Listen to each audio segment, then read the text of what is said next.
গত ১৫ মে ভোরে স্পেনের কার্তাহেনা বন্দর উপকূলীয় এলাকায় নোঙর করেছিল মালবাহী জাহাজ বোরকাম। এরপর ফিলিস্তিনি পতাকা উড়িয়ে ওই জাহাজের বিরুদ্ধে বিক্ষোভ করে স্পেনের জনগণ। তাদের দাবি, জাহাজটিতে করে ইসরায়েলের জন্য নিয়ে যাওয়া হচ্ছে অস্ত্র।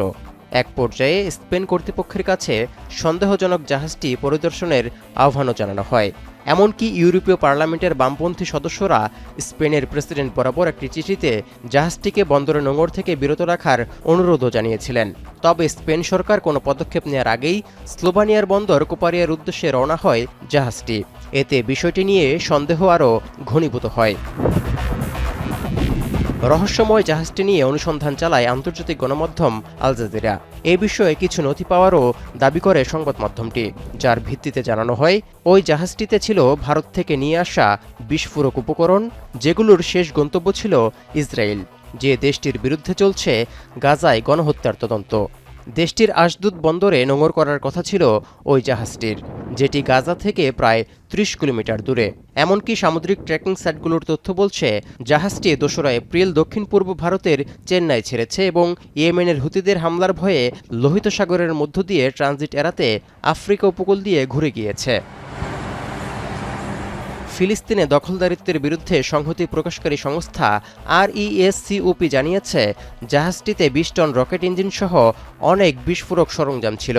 তবে জাহাজটির বাণিজ্যিক ব্যবস্থাপক জার্মানি কোম্পানি MLB আল জাজিরাকে জানায়, জাহাজটির গন্তব্য ইসরায়েল ছিল না এবং এতে অস্ত্র বা কোনো ধরনের বিস্ফোরক পণ্য লোড করা হয়নি। ভারত থেকে ছেড়ে আসা আরেকটি কার্গো জাহাজ ২১ মে কার্তাহেনা বন্দরে প্রবেশ করতে চাইলে কর্তৃপক্ষ অনুমতি দেয়নি। স্প্যানিশ সংবাদপত্র এল পাইস জানিয়েছে, মারিয়েন ড্যানিকা নামের জাহাজটি ভারতের চেন্নাই বন্দর থেকে রওনা হয়েছিল এবং ২৭ টন বিস্ফোরক নিয়ে ইসরায়েলের হাইফা বন্দরে যাচ্ছিল। এমনকি স্প্যানিশ পররাষ্ট্রমন্ত্রী হোসে ম্যানুয়েল আলভারেস এক সংবাদ মাধ্যমে নিশ্চিত করেছেন, সামরিক পণ্য নিয়ে জাহাজটি ইসরায়েলের দিকে যাওয়ার কারণে এটিকে নোঙর করতে দেয়া হয়নি। স্পেনের অভিযোগ, এসব ঘটনা প্রমাণ করে যে গাজায় চলমান যুদ্ধের সময় নীরবে ইসরায়েলকে সামরিক অস্ত্র ও যন্ত্রাংশ সরবরাহ করছে ভারত।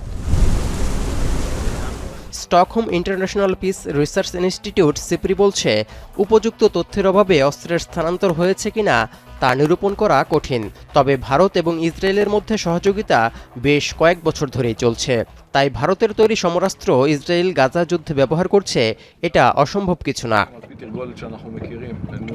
এরই মধ্যে সামাজিক যোগাযোগ মাধ্যম এক্সে এক চাঞ্চল্যকর ভিডিও প্রকাশ করেছে ফিলিস্তিনের সংবাদ মাধ্যম কুদস নিউজ নেটওয়ার্ক।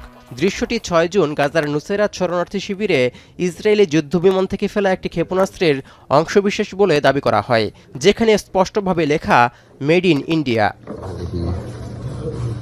সিপ্রির দেয়া তথ্য বলছে, ভারতীয় প্রতিষ্ঠান প্রিমিয়ার এক্সক্লুসিভ লিমিটেড সলিড প্রোপেল্যান্ট নির্মাণ করে। এটি রকেট মোটরের জন্য গুরুত্বপূর্ণ যন্ত্রাংশ। ইসরায়েলি নকশায় নির্মিত মাঝারি ও দূরপাল্লার বারাক সারফেস 2 এয়ার ক্ষেপণাস্ত্র নির্মাণে এই যন্ত্রাংশ প্রয়োজন হয়। এমনকি গত ৩১ মার্চ একটি কনফারেন্স কলে ইসরায়েলের কাছে গাজায় যুদ্ধ চলাকালীন পণ্য রপ্তানির বিষয়টি স্বীকার করেন ভারতীয় প্রতিষ্ঠানটির কর্তৃপক্ষ। এছাড়া চলতি বছরের জানুয়ারিতে প্রতিষ্ঠানটি আনুষ্ঠানিকভাবে উল্লেখ করেছিল, তারা ইসরায়েলে প্রতিরক্ষা ও মহাকাশ গবেষণায় প্রয়োজনীয় যন্ত্রাংশ রপ্তানি করে। তবে বর্তমান প্রেক্ষাপটে প্রতিষ্ঠানটির সঙ্গে যোগাযোগের চেষ্টা করলেও সাড়া পায়নি বলে জানিয়েছে আল জাজিরা। তৌহিদুর রহমান, এখন বিশ্ব।